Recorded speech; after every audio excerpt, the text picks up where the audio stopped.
Royal rumble ऐसे ही सबका one of the most favourite premium live event नहीं होता। इसमें हमें सच में कुछ ऐसी शॉकिंग, इंटरेस्टिंग, माइंड ब्लोइंग चीजें देखने को मिली है जिन्हें देख के लोगों का मुंह खुला का खुला रह जाए कि भाई ये क्या हो रहा है। एंड वैसे ही 10 रॉयल रंबल मोमेंट्स में आपको इस वीडियो में बताने वाला हूं। So let's start with the first one, जो कि हमें रॉयल रंबल 2010 में देखने को मिला था। देखो, इस वाली रॉयल रंबल की बात मैं ऑलरेडी एक प्रीवियस वीडियो में कर चुका हूं, तो आपको कहीं ना कहीं याद होगा कि यार उस टाइम एक स्टोरी लाइन चल रही थी जिसमें कि शॉन माइकल्स अंडरटेकर के अगेंस्ट ऑलरेडी एक मैच में कंपीट कर चुके थे एट रेसलमेनिया 25, लेकिन वो रेसलमेनिया 26 में भी दोबारा से अंडरटेकर के अगेंस्ट कंपीट करना चाहते थे बिकॉज़ ही बिलीव्ड कि वो अंडरटेकर को हरा सकते हैं। एंड उस टाइम पे टेकर थे वर्ल्ड हेवीवेट चैंपियन, डायरेक्टली तो उन्हें मैच मिल नहीं सकता रेसलमेनिया में, तो ऑब्वियसली उन्हें वो मैच लेने के लिए ये रॉयल रंबल मैच जीतना पड़ना था। एंड इस मैच में क्या स्टोरी टेलिंग हुई है पूरे टाइम पे शॉन माइकल्स की, एंड वो अचीव करने के चक्कर में हमें एक ऐसा शॉकिंग मोमेंट देखने को मिलता है इस रॉयल रंबल में जब शॉन, ट्रिपल एच और सीना होते हैं रिंग के अंदर। अब शॉन और ट्रिपल एच तो भाई बेस्ट फ्रेंड्स हैं, टीम वर्क करते, सीना को एलिमिनेट करते, लेकिन नहीं भाई, शॉन ने उस ऑब्सेशन के चक्कर में अपने बेस्ट फ्रेंड ट्रिपल एच को एलिमिनेट कर दिया जो कि उनकी हेल्प ही कर रहे थे। वो इतना शॉकिंग मोमेंट था ना भाई उस टाइम पे, मतलब लिटरली कोई नहीं सोच रहा था, लग रहा था कि भाई अब तो दोनों साथ में मिलकर काम करेंगे, बट शॉन कहते ऐसे कैसे। नाउ इससे नेक्स्ट मोमेंट की तरफ मैं चलता हूं जो कि हमें रॉयल रंबल 2012 में देखने को मिला था, जब हमें एंट्रेंस देखने को मिलती है हमारे प्यारे राज दुलारे सैंटिनो मोरेला की, और जैसी वो एंट्री लेते हैं इस मैच में वैसी वो एलिमिनेट हो जाते हैं इस मैच से। मतलब शायद मैंने बोलने में भी इससे ज्यादा टाइम लगा दिया होगा जितने टाइम में वो एलिमिनेट हो गए थे। सिर्फ 1.5 सेकंड, 1.5 सेकंड तक रहे वो रॉयल रंबल मैच में। कोई कर सकता है ऐसा? आज तक ऐसा कोई नहीं कर पाया। उसके बाद रॉयल रंबल हिस्ट्री की फास्टेस्ट एलिमिनेशन है अभी तक, जो कि केन ने की थी सैंटिनो की। सैंटिनो उसके बाद बेचारे काफी देर तक टिके रहे कि भाई मैं तो अभी रेडी नहीं था, मैं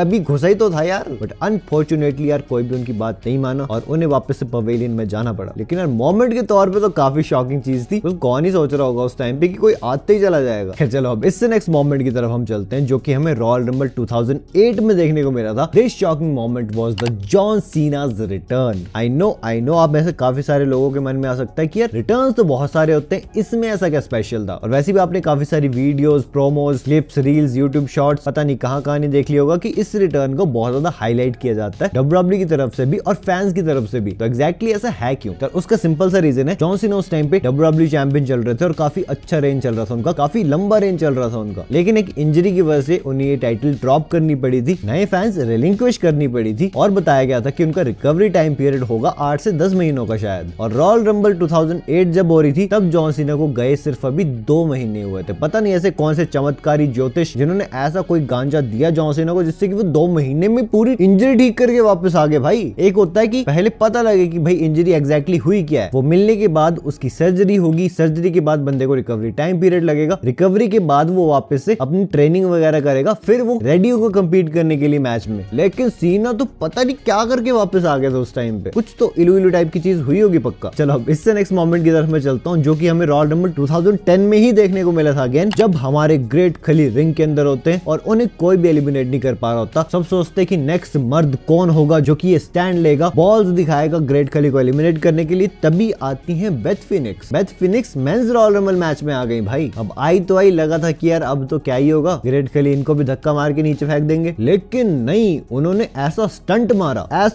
मारा ग्रेट खली पे कि ग्रेट खली भी रेजिस्ट नहीं कर पाए और वो एलिमिनेट हो गए। मतलब सोचो यार, जब बेथ फिनिक्स एंट्रेंस कर रही थी किसी ने 2 सेकंड के लिए भी सोचा होगा कि यार ये एलिमिनेट कर देंगे ग्रेट खली को, लेकिन यार उनकी छोरी छोरों से कम है कि उन्होंने अपनी शक्तियों को गलत इस्तेमाल करके ग्रेट खली को फाइनली एलिमिनेट कर दिया। एंड ये मोमेंट डब्ल्यूडब्ल्यूई की हिस्ट्री में सुनहरे अक्षरों में छप गया। ठीक है, बाकी चलो अब इनसे नेक्स्ट मोमेंट की तरफ मैं चलता हूं जो कि बेथ फिनिक्स के ही हस्बैंड का है, जो कि हमें रॉयल रंबल 2020 में देखने को मिला था। This is the rated R superstar Edge return. देखो यार, मुझे पता आप लोगों के मन में अगेन क्वेश्चन आ रहा होगा कि रिटर्न्स तो बहुत सारे होते हैं, ये क्यों स्पेशल होते हैं यार? ये इसलिए स्पेशल है, वैसे तो आपको पता ही होगा यार, आप तो कट्टर वाले फैंस हो, क्योंकि एज 2011 में जब रिटायर हुए थे तो उन्हें बताया गया था कि उनका केस बहुत ही ज्यादा सीरियस है, क्योंकि नेक इंजरी होती ही सीरियस है। ठीक है, अगर वो जरा सा भी और कंपीट करते हैं डब्ल्यूडब्ल्यूई रिंग में तो वो कंप्लीटली पैरालाइज भी हो सकते हैं, और बंदा paralyse for the rest of his life क्यों ही होना चाहेगा? तो उन्हें फोर्सफुली रिटायर होना पड़ा था एट द एज ऑफ 36। काफी अनफॉर्चुनेट चीज थी और कभी नहीं लगा था कि एज का कभी रिटर्न हो भी सकता है। तो ऑब्वियसली जब उन्होंने रिटर्न किया रॉयल रंबल 2020 में, शॉकिंग तो होनी थी चीज, क्योंकि कोई भी एक्सपेक्ट नहीं कर रहा था। ओके, अब इससे नेक्स्ट मोमेंट नंबर 5 की तरफ मैं चलता हूं, जो कि हुआ था रॉयल रंबल 2016 में, जब हमारे प्यारे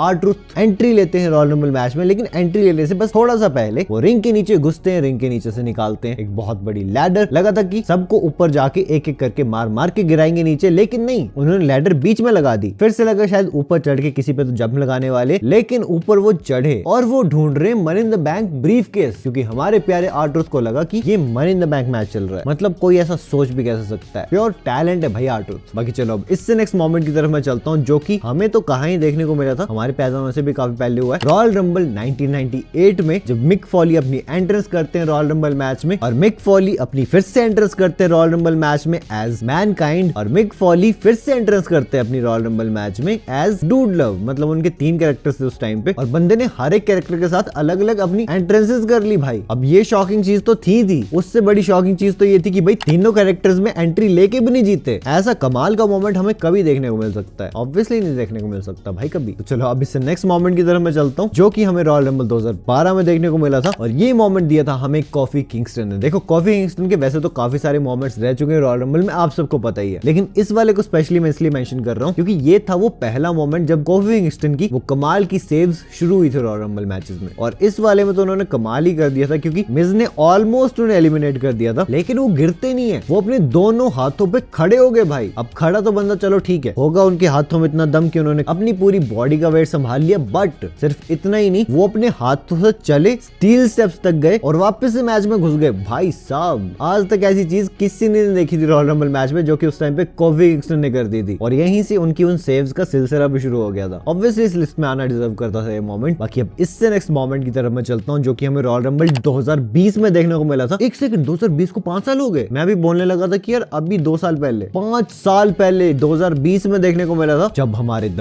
बीस्ट ब्रॉक लेसनर, जो कि ऑलरेडी WWE चैंपियन थे, वही रॉयल रंबल मैच में कम्पीट करने आते हैं, वो भी नंबर 1 स्पॉट पे, और एक एक करके भाई उन्होंने 13 कंसेक्यूटिव एलिमिनेशंस कर दी थी, जो कि रॉयल रंबल हिस्ट्री में आज तक की हाईएस्ट नंबर ऑफ एलिमिनेशंस है। अगर हम ग्रेटेस्ट रॉयल रंबल हटा दें तो, नहीं उसको भी मिला ले तब भी ब्रॉन स्ट्रोमन की हाईएस्ट है, पर वो तो 50 बंदों का मैच था ना। 30 बंदों के मैच में 13 एलिमिनेशंस, भाई साहब वो भी कंसेक्यूटिव। जो आ रहा है ब्रॉक उसे फेंक के जा रहे हैं, ऐसी चीज कौन ही कर सकता है और कभी हमें देखने को मिल सकती है। इस लिस्ट में क्या, इस लिस्ट के टॉप पे भी आने डिजर्व करती थी, लेकिन नहीं आई, क्योंकि लास्ट रॉयल रंबल मोमेंट वो है जो कि शायद ही हमें कभी रिपीट होता हो दिखेगा अब। और ये मोमेंट आया था रॉयल रंबल 2005 से, जब जॉन सीना और डेव बटिस्टा फाइनल सुपरस्टार्स बचते हैं रॉयल रंबल मैच में। ओरिजिनल प्लान के अकॉर्डिंग बटिस्टा ने जॉन सीना को एलिमिनेट करना था, बट चीजें थोड़ी सी गड़बड़ हो गई, क्योंकि गलती से ये दोनों ही सुपरस्टार्स एलिमिनेट हो जाते हैं मैच से, और विंस मैकमैन रैम से इतना फ्यूरियसली आते हैं, रीस्टार्ट करवाया था फिर ये मैच, और तब जाके हमें फाइनली वो चीज देखने को मिली जो कि ओरिजिनली प्लान थी। बटिस्टा ने सीना को फेंका और वो जीत गए थे रॉयल रंबल मैच को। फिर यही थी वो सबसे ज्यादा शॉकिंग मोमेंट जो कि आज तक हमें रॉयल रंबल मैचेस में देखने को मिले। अगर मैंने कोई मिस किया तो मुझे कमेंट सेक्शन में आप ही बता देना। बाकी अगर आपने मेरी लास्ट वीडियो देखी है, बहुत ही इंटरेस्टिंग वीडियो ये रही आपके सामने, से जल्दी क्लिक करो और देख लो। एंड मैं अब आपसे मिलता हूं अपनी नेक्स्ट वीडियो में एक बहुत ही इंटरेस्टिंग टॉपिक के साथ। So until that time, this is जय